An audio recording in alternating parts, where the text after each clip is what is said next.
2 years after they seized power, the Taliban are being legitimized. And the support comes from usual quarters, Pakistan and China. They have granted the Taliban their wish. Afghanistan will join the Belt and Road Initiative. Its Pakistan leg is called the China-Pakistan Economic Corridor, CPEC or CPEC. It will now be extended to Afghanistan. The announcement came on Sunday after a meeting in Islamabad. The foreign ministers of Pakistan, China and Afghanistan met. They issued a joint statement. And this statement announced the extension of CPEC. So first, let's tell you more about CPEC. It's a showpiece project of the Belt and Road Initiative. It's China's massive infrastructure undertaking in Pakistan. So far, China has poured more than $60 billion into it. But CPEC is still a loss-making enterprise, and it has almost bankrupted Pakistan. The country is buried under Chinese debt, and it's struggling to keep up. The investments are massive. The returns negligible. Plus, there is political instability, even civil unrest over CPEC. Military groups are protesting against Chinese projects. They want to drive China out of Pakistan. Chinese assets are under growing threat in Pakistan. So long story short, CPEC is hurting both China and Pakistan. Then why do they want to extend it? If security and return on investment are challenges in Pakistan, imagine what it will be like in Afghanistan. It's a terrorist regime after all. Yet China has decided to invest. How does it plan to expand the project into Afghanistan? The joint statement does not mention the plan.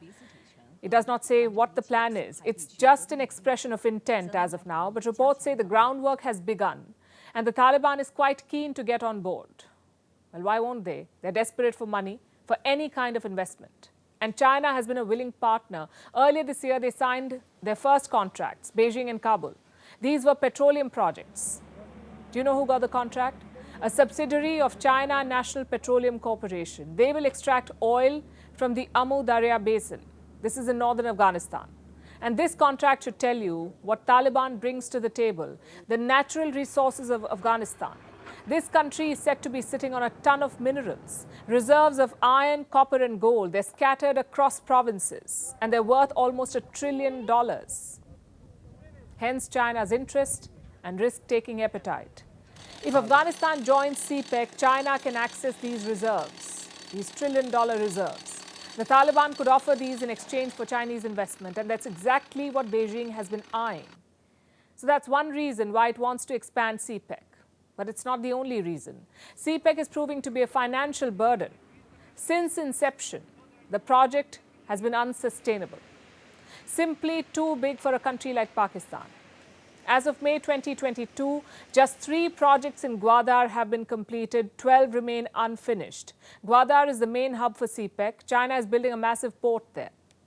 And it's been looking for more investors. First, China tried to rope in countries with actual money, countries like Saudi Arabia and the UAE, but the initiatives did not materialize. Then Beijing tried to woo regional players like Turkey and Uzbekistan. Again, no luck. So Afghanistan was perhaps the last remaining option. China will work with the Taliban to revive CPEC. It hasn't officially recognized the regime, but investment, we say, is as good as official recognition. This is basically a rescue deal to deleverage Pakistan and to extend China's debt trap into Afghanistan. So a clear win-win for Beijing. Even though the larger picture for BRI, the Belt and Road Initiative, looks grim. This, like I said, was Xi Jinping's pet project. It was conceived to extend China's influence in the world, but Belt and Road is now a story of roadblocks and multiple defaults. Let me show you some numbers. In 2022, 60% of China's overseas lending went to borrowers in distress. China has invested in more than 1,200 projects across the world. Reports say nearly 10% of these have failed or are delayed. And soon, BRI could witness a high-profile departure. I'm talking about Italy. Italy joined the BRI in 2019 with much fanfare, but now Rome is rethinking its membership. There's a growing anti-China sentiment in Europe, and it has put Italy in a tricky spot. In 2021, Rome froze the partnership with China, and now it could be planning a complete exit. Reports say a decision is expected later this month. It may be announced at the G7 summit in Japan.